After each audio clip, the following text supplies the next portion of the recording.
काला साया। यूं तो बनारस घाट अपनी खूबसूरती के लिए बहुत प्रचलित है, पर घाट के किनारे कई राज लिए बैठे हैं। ये कहानी शुरू होती है बनारस के घाट के पास बने ममता निवास से, जहां प्रिया लाल जोड़े में ममता के घर उसकी बहू बनकर आती है। आओ आओ बहू, घर को अपने पैरों से पवित्र करो। ममता घर की दहलीज पार कर ही रही होती है कि अचानक एक बहुत गंदी सी बास पूरे घर में फैल जाती है।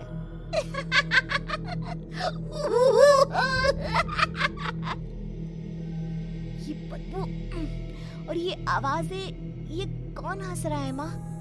अब ये पड़ोसी ना हमारे थोड़े अलग से है। कहाँ हम शाकाहारी और ये मांस मच्छी खाने वाले। छोड़, तू ध्यान मत दे और गृह प्रवेश कर। और हाँ बहू, अपनी सास की एक बात हमेशा याद रखना, इन पड़ोसियों से तो कभी बात नहीं करेगी। अच्छे लोग नहीं है ये। अपनी सास की ये बात मानेगी ना बेटा? हाँ माँ, जो आपकी मर्जी, मैं उनसे बात नहीं करूंगी। अगले दिन प्रिया अपनी पहली रसोई बनाने रसोई घर में जाती है। ये छोकी बात तो नाक में जा रही है। एक काम करती हूँ, खिड़की खोल देती हूँ। प्रिया खिड़की खोलने जाती है। इतने जाले, लगता है इस खिड़की को कभी खोला ही नहीं गया। पर ऐसा क्यों? ओह, नॉन वेज की स्मेल आती होगी ना। 2 मिनट के लिए खोल लेती हूँ, फिर बंद कर दूंगी।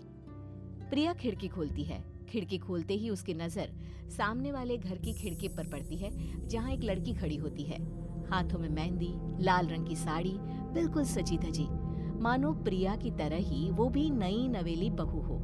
वो प्रिया को देखकर मुस्कुराती है। हे भगवान, माँ ने तो इनसे बात करने को मना किया था। प्रिया फौरन ही खिड़की बंद कर देती है और तवे पर चढ़े रोटी की ओर देखने लगती है, पर वहाँ रोटी न होकर मछली पड़ी होती है। ये क्या? पहली ही रसोई में इतनी बड़ी गलती। हे भगवान, अब मैं क्या करूं? प्रिया बहुत डर जाती है और फौरन रसोई की सफाई करने और फिर सभी के लिए खाना बनाने लग जाती है।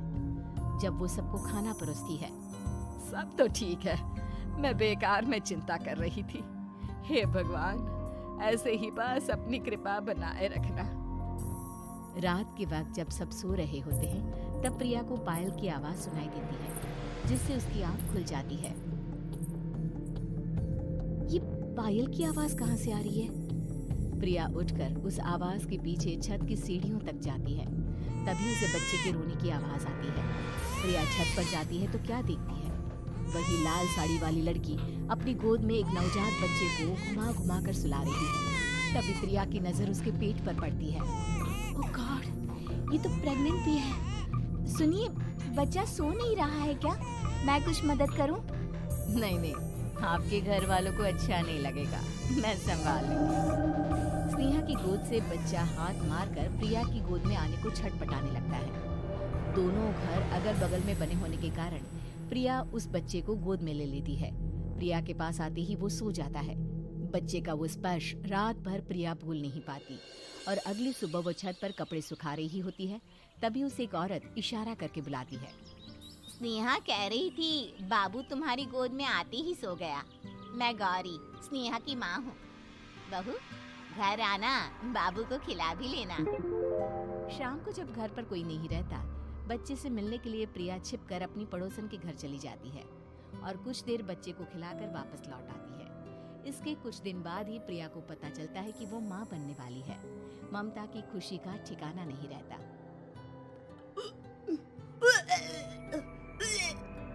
माँ जी, पता नहीं क्यों उल्टी आ रही है। प्रिया भागती हुई वॉशरूम में जाती है तो हरे और लाल रंग की उल्टी करती है। उस उल्टी में से कीड़े निकलते हैं। ये क्या? खून और ये कीड़े! माँ! माँ! प्रिया की आवाज सुनकर ममता दौड़ कर आती है, पर बेसिन में कुछ नहीं होता। प्रिया हक्की बक्की रह जाती है। ये सब क्या हो रहा है? प्रिया घबरा जाती है और अपने कमरे में जाकर सो जाती है। डर के कारण वो इतनी थक जाती है कि उसकी आंख लग जाती है। तब उसे ऐसा लगता है उसके पेट पर मानो कोई बैठा हुआ हो। कौन हो? प्रिया के पेट पर एक 5 महीने की बच्ची बैठी हुई थी, जो बुरी तरह जली हुई थी। माँ, तुम ही मुझे लाई ना अपने पेट में। मैं तुम्हारी माँ नहीं हूँ। कौन हो तुम? माँ, देखो मैं जल गई बुरी तरह से। 6 महीने पेट में रहने को भी मुझे नहीं मिला। सहला दो ना माँ। बचाओ, बचाओ, माँ! ममता दौड़कर कमरे में आती है। प्रिया की बातें सुनकर वो सब समझ जाती है। तू कहीं बगल वाले घर में तो नहीं जाकर आई ना बहू? मुझे माफ कर दो, मैं गई थी माँ। उस घर में सब मरे हुए हैं बहू। कई साल पहले स्नेहा उस घर में बहू बनकर आई थी। कुछ ही दिन में वो एक बच्चे को जन्म देने वाली थी। पूरा घर बच्चे के आने की खुशी में खोया था। एक दिन अचानक उस घर में आग लग गई।